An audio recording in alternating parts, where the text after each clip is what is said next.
तो last part में हमने देखा था कि आन्या पूछती है हान से कि तुम्हारे कहने का मतलब क्या है कि तुम मेरे साथ सोना चाहते हो। हान फिर आन्या के करीब जाता है, उसके बालों को छूता है और कहता है कि हाँ तुम सही समझ रही हो, देखो तुम जिस एज में हो और तुम्हें इस एज में ना एंजॉय करनी चाहिए, पर तुम जो है सिर्फ काम में ही बिजी रहती हो और अपनी लाइफ को एंजॉय करने का तुम्हारे पास टाइम ही नहीं है। इसलिए मैं कहता हूँ कि तुम मेरे साथ आओ, मैं तुम्हें चॉकलेट्स दूंगा। तो आन्या को समझ नहीं आता है कि इसके चॉकलेट देने का मतलब क्या है, क्या सच में ये मुझे चॉकलेट देने वाला है या फिर इसका मतलब कुछ और है। और हान को देख के लग रहा था कि इसका मतलब जरूर कुछ और है। और हान भी कहता है कि हाँ मैं तो तुम्हें चॉकलेट्स तो दूंगा ही, पर मैं तुम्हारे साथ रहना चाहता हूँ थोड़े टाइम के लिए, या फिर तुम समझ रहे हो ना मेरे कहने का मतलब। आन्या सोचती है कि वाह ये तो पूरी सीधी तरीके से बात कर रहा है, इसने कुछ भी झूठ बोलने की कोशिश नहीं की कि मैं तुम्हारे साथ ऐसा करना चाहता हूँ वैसा करना चाहता हूँ, ये तो मुँह पे सब कुछ बोल रहा है। आन्या और हान रूम पर पहुँचते हैं। उसके बाद आन्या पूछती है कि क्या मुझे पहले नहा लेना चाहिए।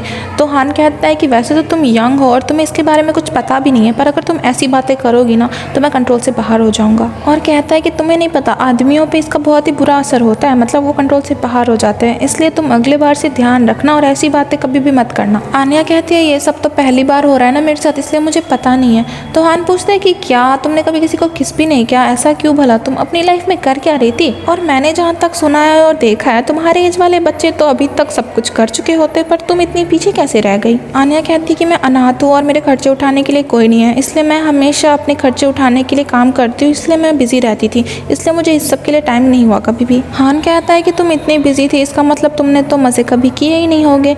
तो हान्या कहती है कि हाँ ऐसे तो नहीं किए। और हान उसे पीछे पीछे धक्का दे रहा होता है, मतलब धीरे धीरे प्यार से उसे चिढ़ाते हुए, और उससे लिटा देता है बेड पर और कहता है कि अब तुम्हें मज़ा आएगा, तुम्हें अब पता चलेगा कि लाइफ कितनी अच्छी हो सकती है। उसके बाद हान उसे बताता है कि देखो लाइफ एंजॉय करना बहुत ज़्यादा मुश्किल या कॉम्प्लिकेटेड नहीं है, सबका एंजॉय करने का तरीका अलग अलग होता है, कोई सिगरेट पीकर एंजॉय करता है, कोई दारू पीकर, या तो कोई शॉपिंग कर कर। तो तुम क्या करना चाहोगी, तुम मेरे साथ रह के कुछ भी कर सकती हो। और ये कह के ना उसको वॉच दिखाता है। हान उसको वॉच इसलिए दिखा रहा था क्योंकि वो कह रहा था कि ये लो ये वॉच तुम रख सकती हो। तो आन्या को ऐसा लगता है कि वो अपने एज वालों से बहुत डिफरेंट है और सब लोगों के पास इतने पैसे होते हैं कि वो अपने लिए महंगे महंगे पर्सेस ले, पर उसके पास कभी भी उतने पैसे नहीं होते और वो कभी भी लाइफ को एंजॉय नहीं कर पाई। तो आन्या सोचती है कि ये उसके लिए अच्छा मौका है, तो इसलिए आन्या घड़ी ले लेती है हान का। और हान कहता है कि देखो अब तुमने घड़ी ले ली, अब तुम पीछे नहीं हट सकती हो। तो आन्या भी कहती है ठीक है। और आन्या कहती है कि देखो तुम अपनी बात पर अड़े रहना, ठीक है, तुम मुझे सब कुछ खत्म होने के बाद ये वॉच दे दोगे ना। तो हान कहता है हाँ मैं दे दूंगा करके सर हिलाता है। और ना हान सोचता है कि वाह आजकल के बच्चे तो बड़ा इंटरेस्टिंग है, और ऐसा बोल के उसको किस करने लग जाते हैं। तो आन्या को तो किस करना आ नहीं रहा होता है। तो हान पूछता है आन्या से कि क्या ये तुम्हारी फर्स्ट किस थी। तो आन्या कहती है हाँ। तो हान कहता है कोई बात नहीं, तुम मेरे साथ रहोगी ना तो मैं तुम्हें सिखा दूंगा कि किस कैसे करते हैं, और इसमें कोई बड़ी बात नहीं है, ठीक है। और आन्या को कहता है कि तुम वैसा ही करो जैसा मैं बोलता हूँ, बोल के उसे मुंह खोलने बोलता है। और फिर वो दोनों किस करने लग जाते हैं, क्योंकि उन दोनों ने पी रखी थी और हान ने पी थी बिटर वाली दारू और जो आन्या ने पी थी वो थी थोड़ी मीठी वाली दारू। इस वजह से जो दोनों का टेस्ट है ना वो दोनों को फील हो रहा होता है। उसके बाद इन लोगों ने सब कुछ कर लिया होता है और फिर आन्या चिढ़ाते हुए कहती है परवर्ट। और हान कहता है कि अरे तुम ऐसा तो मत बोलो, मुझे बहुत बुरा लगा ऐसे सुन के। और कहता है मैं तो तुम्हारे साथ बहुत अच्छा हूं ना। उसके बाद फ़ोन पकड़ा देते हैं आन्या को और कहता है इसमें से तुम चूज़ कर लो तुम्हें कौन सा बैग चाहिए।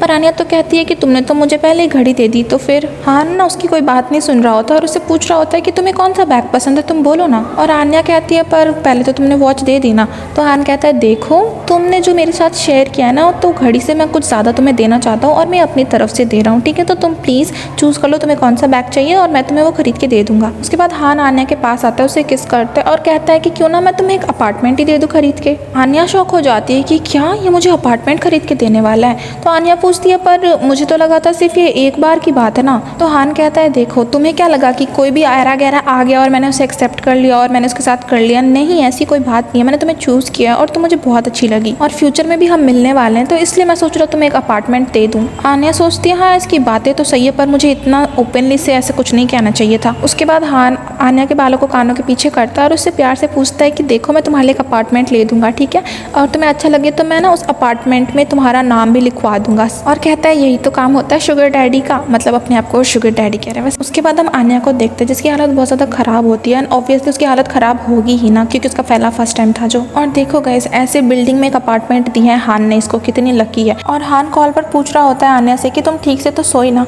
तो आन्या कहती है तुमने तो मुझे रात भर जगा के रखा था और मैं कब सोती, मेरे कमर में तो इतना दर्द हो रहा है। और कहती है कि अगर आज मेरा क्लास होता तो मैं मैं तो मर ही जाती क्लास के अंदर। हान फिर पूछता है कि क्या तुम ब्रेकफास्ट बना रही हो? तो आन्या कहती है नहीं, ब्रेकफास्ट तो नहीं बना रही हूँ, पर कल रात का जो बचा हुआ था ना खाना, उसी को मैं गर्म करके खाने वाली हूँ। और कहती है कि काश मैं तुम्हारे साथ खा पाती। तो हान भी कहता है कि हाँ वैसे मुझे भी तुम्हारे साथ खाना है, पर काम ही इतना है ना कि मैं क्या करूँ। आन्या पूछती है कि तुम कब खाने वाले हो? तो हान कहता है कि मैं नहीं खाने वाला हूँ, उतना टाइम ही नहीं है मेरे पास खाने का, बहुत काम है इसलिए मैं खाना स्किप करने वाला हूँ। आन्या कहती है कि इतना ज़्यादा अर्जेंट है क्या तुम्हारा काम? तुम तो मुझे सुबह गुड मॉर्निंग गुड बाय कुछ भी नहीं बोले और चले गए। तो हान कहता है कि मैं तुम्हारे लिए कमाने चाहता हूँ, तो फिर तो मुझे काम करना ही पड़ेगा ना, ताकि मैं अपनी प्यारी आन्या को बिगाड़ सकूँ। फिर आन्या पूछती है कि तुम क्या अकेले हो वहाँ पे और कोई नहीं है तुम्हारे साथ? तो हान कहता है कि हाँ मेरे साथ और कौन होगा यहाँ पे। फिर हान पूछता है आन्या से कि तुमने वो कपड़े क्यों नहीं पहने जो मैंने तुम्हें पहनने के लिए कहा था? तो आन्या कहती है घर पे अकेले वो कपड़े पहनना मेरे लिए थोड़ा अनकंफर्टेबल है। और फिर हान पूछता है कि तो क्या तुमने वो अंडरवेयर पहनी है जो मैंने तुम्हें कहा था पहनने के लिए?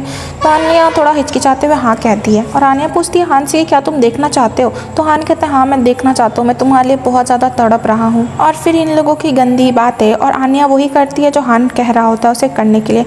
तो यही सब करने के बाद आन्या अचानक से पूछती है हान से कि तुम अपनी वाइफ को डाइवोर्स कब दे रहे हो? तो ये सुन के तो हान शॉक हो जाता है कि अभी भी इसी चीज़ पर अटकी है। आन्या कहती है कि मैं बहुत टाइम से वेट कर रही हूँ, पर तुमने तो मुझे कभी बताया नहीं कि तुम डाइवोर्स कब देने वाले हो। और हान कुछ नहीं कह रहा होता है इस चीज़ पे। तो आन्या फिर से उसे बुलाती है कि तुम कब डाइवोर्स देने वाले हो, पर हान कुछ नहीं कह रहा होता है। उसके बाद हान कहता है कि अभी बहुत लेट हो गया, तो मैं क्या कहता हूँ ना, तुम लंच कर लो, मुझे काम है, तो हम बाद में बात करेंगे। ऐसा बोल के वो कॉल काट देता है। आन्या को लगता है अभी फिर से उसको किसी ने पत्थर मारा है बहुत कस के, क्योंकि आन्या के साथ ऐसा बहुत बार हो चुका है। जब भी वो डाइवोर्स की बात करती है हान से, तो हान हमेशा इस बात को टाल देता है, पर आन्या हमेशा ही वेट करती है कि कब वो दिन आएगा जब हान अपनी वाइफ को डाइवोर्स दे देगा। और याद करती है वो हान की बात, कैसे हान ने कहा था कि तुम मेरी हो और मैं तुम्हें हमेशा प्यार करूंगा और मैं अपनी वाइफ को डाइवोर्स दे दूंगा। उसके बाद आन्या गई होती है अपने दोस्तों के पास, क्योंकि उन लोगों का ग्रुप प्रोजेक्ट होता है और आखिरकार ग्रुप प्रोजेक्ट कंप्लीट हो चुका होता है। तो आन्या सोचती है कि अच्छा हुआ, क्योंकि अब मुझे उस मैक्स को देखना नहीं पड़ेगा, क्योंकि मैक्स के साथ आन्या ने एक बार रात बिताई थी।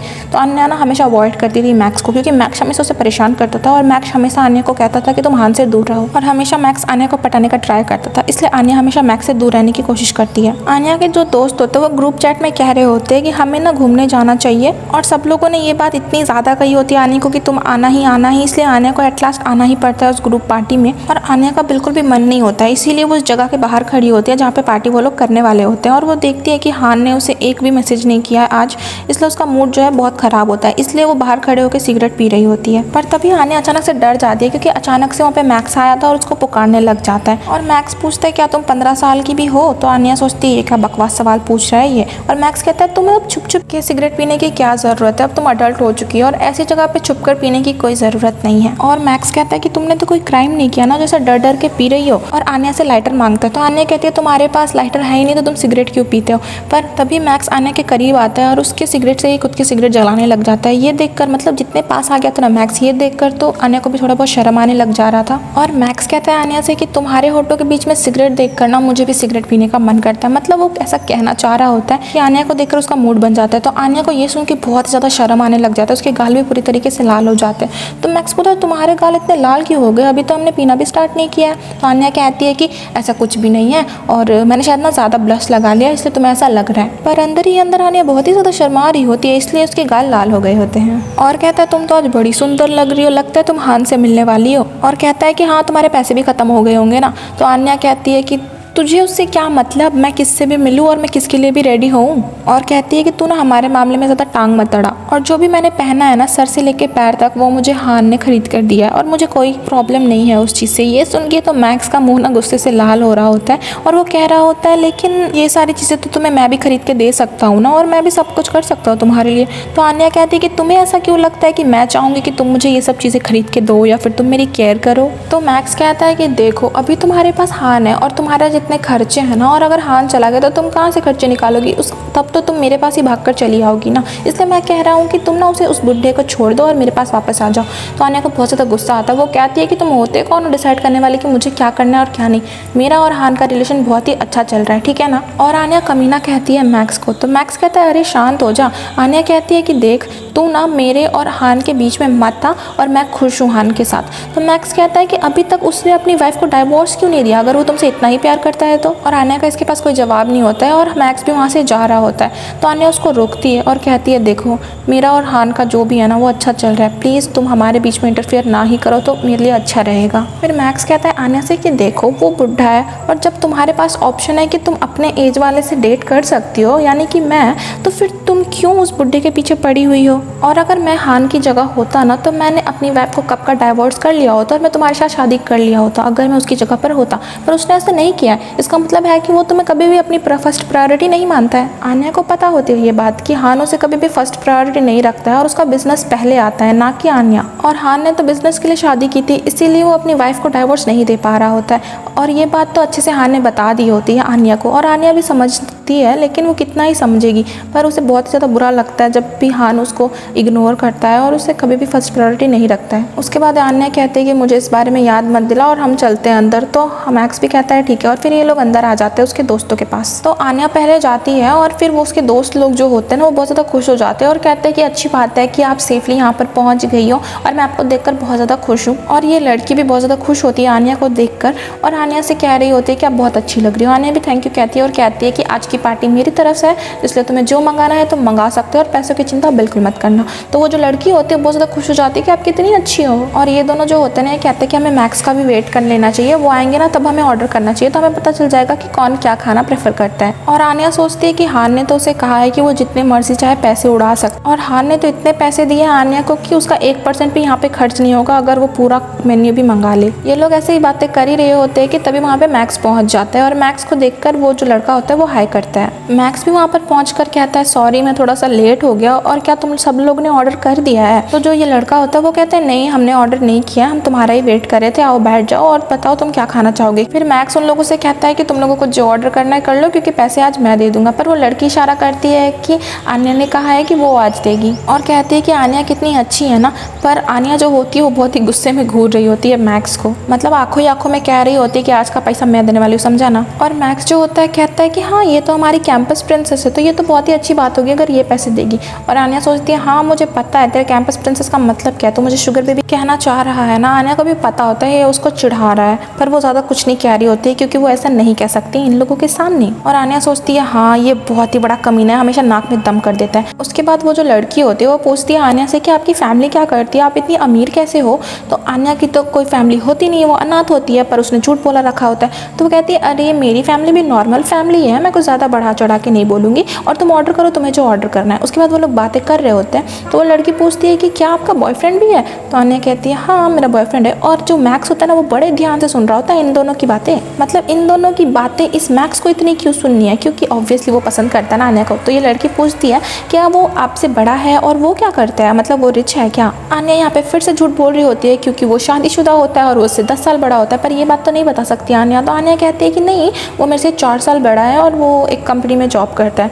और ये लड़की कहती है वाओ कितनी अच्छी बात है, आप तो कितनी लकी हो, आपका एक मैच्योर हैंडसम सा बॉयफ्रेंड है, काश मेरा भी होता। पर मैक्स बीच में उंगली करते हुए कहता है क्या तुम दोनों के बीच में 4 साल का गैप है, पर मैंने जब तुम्हारे बॉयफ्रेंड को देखा था तो वो तो बहुत ही ज़्यादा ओल्ड लग रहा था जितना तुम बोल रही हो उससे। आन्या कहती है कि शायद तुमने ठीक से नहीं देखा होगा, वो इतना भी ओल्ड नहीं दिखता, वो बहुत ज़्यादा हैंडसम दिखता है, ठीक है। पर मैक्स कहता है नहीं मैंने उसे अच्छे से देखा था, वो ओल्ड दिख रहा था। तो आन्या को तो इतना गुस्सा आ रहा होता, कहती है इसको हमेशा बीच में टांग अड़ाना ज़रूरी है क्या। और आन्या सोच रही होती है कि इसने कभी देखा भी हो कितना ज़्यादा हैंडसम है, मेरी आंखों से देखेगा ना तब इसे दिखाई देगा। और तभी मैक्स कहता है कि लगता है कि मेरी ना आंखें खराब है, इस वजह से मैं ठीक से देखा नहीं, इसलिए शायद मुझे आई चेकअप करा लेना चाहिए। आन्या सोच रही होती इस कमीना तू मुझे कहीं अकेले में मिल जाता तब तेरे को बताती हूँ। और तभी मैक्स कहता है कि अरे मुझे ना लगता है जाना चाहिए, मेरे कुछ दोस्त को मैं हाय हेलो बोल के आता हूँ, ठीक है। और आन्या का भी थोड़ा गुस्सा शांत हो जाता है जब वो चला जाता है। और वो लड़की पूछती है आन्या से कि आप बता रहे हो आपका बॉयफ्रेंड इतना अच्छा, मुझे भी आपके बॉयफ्रेंड को देखना है, क्या आप कभी मिलवा सकती हो। आन्या तभी खड़ी हो जाती है, सोचती कि अब मैं से क्या जवाब दूँ और सोचती कि यहाँ से थोड़ा कल्टी मार लेती हूँ। पर उसके बगल में जो उसका जो दोस्त होता है वो उसे बुलाकर पूछता है कि क्या मैं यहाँ पे ना अकेले हूँ तो क्या आप मुझे कंपनी देने आओगी। तो आन्या भी सोचती है हाँ चलो इससे छूट के उसी के पास चली जाती हूँ, कम से कम इस क्वेश्चन से तो बच जाऊंगी। और वहाँ जाकर बैठ जाती है और वो कहता है वो लड़का कि आपको अभी पीना चाहिए, मैं यहाँ पे अकेला पी रहा हूँ, मुझे अच्छा नहीं लग रहा। आन्या सोचती है कि हाँ ठीक है पी लेते हैं। और पर आन्या कहती है कि मैं ज़्यादा नहीं पीऊँगी, ठीक है। और वो लड़का आन्या के लिए भी ड्रिंक बनाने लग जाता है। और आन्या सोचती है कि जब सब लोग आ जाएंगे ना तो मैं यहाँ से जल्दी से कल्टी मार लूँगी। और वो लड़का थमा देता है आन्या को ड्रिंक। तो आन्या कहती है कि ठीक है ये मेरा लास्ट है, उसके बाद मैं नहीं पीऊँगी। और वो लड़का भी कहता है कि हाँ ये अगर वेस्ट हो गया तो अच्छा नहीं होगा ना, तो आप पी लो। और आन्या जब पीती है ना तो उसे बहुत ज़्यादा स्ट्रॉन्ग टेस्ट फील होता है। तो वो कहती है कि तुमने इसमें क्या मिलाया है, ये बस बियर तो नहीं है। तो वो लड़का कहता है हाँ इसमें आधा बियर है और आधा सोजू है। तो आन्या कहती है इतना ज़्यादा सोजू कौन मिलाता है, तुम्हारा दिमाग ठीक नहीं है क्या? तो वो लड़का कहता है अरे मैंने जानबूझ के ऐसा नहीं किया, क्योंकि मुझे पता नहीं था कि आपको क्या पसंद आएगा, इसलिए मैंने अपने टेस्ट के हिसाब से बना दिया। तो आन्या कहती है कि नहीं तुमने जानबूझकर ऐसा बनाया, मुझे स्ट्रॉन्ग ड्रिंक पिला के तुम कुछ ना कुछ करना चाहते हो, मुझे पता है। और वहाँ से चले जाने लगती है। तो वो लड़का रोकता है और कहता है नहीं नहीं आप मुझे गलत समझ रही हो। और उसका हाथ पकड़ कर कहता है आप बैठो ना, आप अच्छे से बात करते हैं, आप गलत फैमिली मत रखो। और कहता है कि आप तो ठीक से चल भी नहीं पा रहे, इसलिए अच्छा हुआ आप यहाँ पे बैठ जाओ। आन्या कहती है कि तुमने मुझे पकड़ा हुआ है इसलिए मैं छोड़ने के लिए कह रही हूँ, ठीक है मुझे छोड़ो। और आन्या खुद को छुड़ाने की कोशिश कर रही होती है और उस लड़के को ना बहुत ज़्यादा चिढ़ मच जाती है। और वो लड़का आन्या से कानों में जाकर कहने लग जाता है कि तुम्हारी प्रॉब्लम क्या है, तुम्हें तो यहाँ पे चुपचाप से बैठना है, बस बैठ जाओ ना। और फिर वो आन्या को ज़बरदस्ती बैठा देता है और उसके पैरों के पास छूने लग जाता है। तो आन्या को समझ नहीं आता कि क्या हो रहा है और आन्या को बहुत ही ज़्यादा गुस्सा आता है। और आन्या फिर उस लड़के के ऊपर चिल्लाती है और उसका हाथ हटाती है, धक्का देती है और कहती है कि ये तुम क्या कर रहे हो, तुम्हें नहीं पता है क्या? और आन्या को बहुत ही ज़्यादा गंदा लग रहा होता है। आन्या उससे पूछती है कि तुम ऐसे कैसे कर सकते हो, पर वो लड़का जो होता है कहता है कि क्या बोल रही हो तुम, मैंने तो तुम्हारे साथ कुछ भी नहीं किया, ऐसा तुम्हें शायद इसलिए लग रहा होगा क्योंकि तुमने पी रखी है ना, देखो मेरा हाथ तो मेरे पास ही है, मैंने तुम्हें छुआ भी नहीं है, तुम झूठे इल्ज़ाम मत लगाओ। आन्या शौक हो जाती है और कहती है क्या तुम्हें लग रहा है कि मैं तुम्हारे ऊपर झूठे इल्ज़ाम लगा रही हूँ, जबकि तुमने मुझे छुआ है, ठीक है ना, भले ही मैंने पी रखी हो पर इतने होश में तो हूँ कि मुझे समझ आ रहा है कि क्या हो रहा है और क्या नहीं। और आन्या चिल्लाते हुए कहते हैं कि मैं अभी पुलिस को फ़ोन कर रही हूँ और तुम कहीं नहीं जाओगे, यहीं रुको। पर तभी वहाँ पे जो वेटर होता है वहाँ का, वो आता है और कहता है कि प्लीज़ आप यहाँ पे शोर मत मचाइए, यहाँ के लोगों को प्रॉब्लम हो रही है। पर आन्या कहती है कि तुम्हें दिख नहीं रहा है, इसने मुझे अभी टच किया गलत तरीके से, इसलिए मैं अभी पुलिस को फाइन करूँगी और ये जो कैमरा है ना यहाँ पे वो प्रूफ होगा। और क्रिमिनल कह रही होती है उस लड़के को। तो वो लड़का कहता है क्या बोल रही हो तुम होश में नहीं हो, ठीक है ना, मैंने तुम्हें गलत तरीके से नहीं छुआ और तुम मुझे क्रिमिनल कैसे कह सकती हो। पर आन्या कहती है नहीं इसने मुझे छुआ है, यहाँ पे कैमरा तो होगा ही ना, हम उसी में देख के पता लगा लेंगे। और वहाँ पे जो सभी लोग होते हैं ना वो देख रहे होते हैं कि क्या सीन चल रहा है यहाँ पे। और फिर वो लड़का कहता है कि मुझे कितनी बार बताना पड़ेगा कि मैंने पी नहीं रखी है और शायद तुमने ही पी रखी है ना, इस वजह से तुम्हें ऐसा लग रहा होगा। और गुस्से में वो आन्या के ऊपर ही चढ़ने वाला होता है। देखो भाई ये वेटर रोक रहा है उसको, मतलब यार इसको ना कोई तो आके मारो एक पकड़ के। और वेटर बेचारा अपनी जॉब बचाने के लिए बोल रहा होता है कि आप प्लीज़ बाहर जाके लड़ाई कीजिए, प्लीज़ आप लोग अपना थोड़ा कंट्रोल रखिए। पर ये हरामी लड़का सुनने को तैयार ही नहीं है और आन्या को ही ये सिनाने लग जाता है और इसको गाली देने लग जाता है आन्या को। तो आन्या को अच्छा नहीं लगता, आन्या सोचती है कि ये क्या हो रहा है यहाँ पे, मतलब उसे बहुत गंदी सी गाली दे देता है, मतलब आन्या के कैरेक्टर पे सवाल उठा देता है। और तभी वहाँ पे आ जाता है मैक्स और मैक्स देखता है कि क्या सिचुएशन हो रहा है भाई, इतना हंगामा का है। तो मैक्स की नज़र फिर आन्या के ऊपर जाती है और वो देखता है कि आन्या रो रही है। तो पूछता है कि आन्या क्या हो गया, तुम क्यों रो रही हो। और फिर वो कुछ बोलती है उससे पहले ही वो लड़का बोलने लग जाता है कि ये ना, पर जो मैक्स होता है ना उसका मुंह बंद करा देता है और आन्या से पूछने लग जाता है कि बताओ क्या हुआ है, तुम क्यों रो रही हो। तो आन्या फिर रोते रोते कांपती हुई आवाज़ में बताती है कि इस लड़के ने ना मुझे एक ड्रिंक के लिए रुकने के लिए बोला था और कंपनी देने के लिए बोला था, इसलिए मैं उसके साथ बैठ गई और फिर मैं जब के साथ पीने लग गई तो इसने मेरे पैरों में गलत तरीके से हाथ डाला। और कहती है कि मैं सच बोल रही हूँ, मैंने पी रखी है इसलिए मुझे ऐसा नहीं लगा, मैं सच बोल रही हूँ। तो मैक्स का तो गुस्सा एकदम चढ़ जाता है सर तक और फिर वो बहुत ही खतरनाक तरीके से घूरता है उस लड़के को और वो लड़का भी डर जाता है मैक्स की नज़रों को देखकर। फिर मैक्स को इतना ज़्यादा गुस्सा आता है कि उससे रहा नहीं जाता है, फिर एक रख के देता है उस लड़के को और वो दूर जाके दीवार पे जाके लगता है। और फिर उस लड़के को ना वहीं ज़मीन पे गिरा रहता है ना, वहीं पे उसको पकड़ के मार रहा होता है, बहुत कस के ऐसे मार रहा होता है जैसे कि वो मर ही जाएगा। तो वेटर उसे समझाने की कोशिश करता है कि प्लीज़ आप रुक जाइए, आप अगर ऐसा करोगे तो वो मर जाएगा। और आन्या ने सोचा था कि मैक्स ऐसा हो सकता है, पर इतना हद तक वायलेंस वो करेगा ऐसा कभी नहीं सोचा था आन्या ने। आन्या तो देखकर ही डर रही होती है मैक्स को, पर वो सोच रही होती है कि मैक्स ऐसा क्यों कर रहा है, मतलब वो उसके लिए ऐसा क्यों कर रहा है। और मैक्स भले ही कितने में गुस्से में हो पर वो आन्या की तरफ देखता है और उससे प्यार भरी नज़रों से देखकर पूछता है कि तुम ठीक तो हो ना। मतलब देखो भाई, बंदे का गुस्सा सिर्फ उस लड़के पे निकल रहा है, पर इतने गुस्से वाले सिचुएशन में भी वो आन्या के लिए सॉफ्ट साइड दिखा पा रहा है। तो आन्या को समझ नहीं आ रहा होता है कि मैक्स उसके लिए ऐसा क्यों कर रहा है, और वो तो मैक्स के लिए कुछ भी नहीं है, तो मैक्स उसके लिए ऐसी चीज़ क्यों कर रहा है। उसके बाद हमें हॉस्पिटल का सीन दिखाया जाता है और हॉस्पिटल में ना वो जो लड़का होता है वो रो रहा होता है और कहता है कि देखो मैं यहाँ पे विक्टिम हूँ, पर यहाँ पे मुझे मारा गया है, आपको जल्दी से जल्द एक्शन लेना पड़ेगा। पर जो पुलिस ऑफिसर होता है वो कहता है कि आप शांत रहिए, इतना शोर मत बचाइए, हम इन्वेस्टिगेशन करेंगे कि क्या हुआ है। तो ऑफिसर कहते हैं ओके ये एक असॉल्ट केस है। तो लड़का कहता है नहीं मैंने कुछ नहीं किया है। तो ऑफिसर कहते हैं देखो हमने कैमरा फुटेज चेक की है, पर कैमरा फुटेज में जब वो उसको शायद हरेस कर रहा है उस समय में ना कोई सामने आ गया है, इस वजह से वीडियो में कुछ नहीं दिख रहा है। तो आन्या कहती है कि सच में इसने मुझे हरेस किया, मैं झूठ क्यों बोलूँगी, इतने सीरियस सिचुएशन पे मैं ऐसा कैसे झूठ कह सकती हूँ, आप समझिए मेरी बात को। तो ऑफिसर कहते हैं देखो मैडम आप दोनों ने ही पी रखी है, इसलिए हम दोनों की बातों पे यकीन नहीं कर सकते। और वो लड़का कहता है कि ये तो मेरी दोस्त थी ना, तो इसलिए मैंने पीने के लिए इसे इनवाइट किया था, पर इस वजह से इस मैक्स ने मुझे क्यों मारा। और ऑफिसर के सामने कहने लग जाता है, देखा कोई प्रूफ नहीं है, इसका मतलब ये है कि मैंने इसे हरास नहीं किया, ये कैसे मेरे ऊपर झूठा इल्ज़ाम लगा सकती है।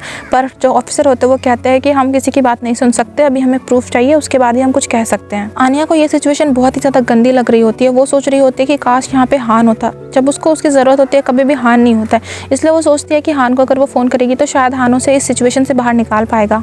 आन्या फिर ऑफिसर को कहती है कि मुझे वॉशरूम जाना है, ऐसा बोल के वो बाहर चली जाती है और ऑफिसर भी कहता है कि ठीक है। उसके बाद आन्या बाहर आकर ना हान को फ़ोन करने लग जाती है, क्योंकि हान एक लॉयर फैमिली से बिलोंग करता है, इसलिए आन्या को लगता है कि वो उसे इस सिचुएशन से पक्का बाहर निकाल पाएगा, इसलिए वो उसे फ़ोन करने लग जाती है। पर फ़ोन रिंग हो रहा होता है और कोई भी पिक नहीं कर रहा होता है उस कॉल को। पर आन्या जो होती है वो बार बार फ़ोन कर रही होती है, वो भी रो रो कर। आन्या सोच रही होती है वो इस बार उठा लेगा, इस बार उठा लेगा, और वो फ़ोन कर ही रही होती है, पर एक बार भी हान फ़ोन नहीं उठा रहा होता है। आन्या को समझ आ जाता है कि वो बिजी है और सोचती है कि हान ने मुझे कभी भी अपनी फर्स्ट प्रायोरिटी नहीं रखा है, इसका मतलब अपने जॉब को छोड़कर वो मेरे पास क्यों ही आएगा।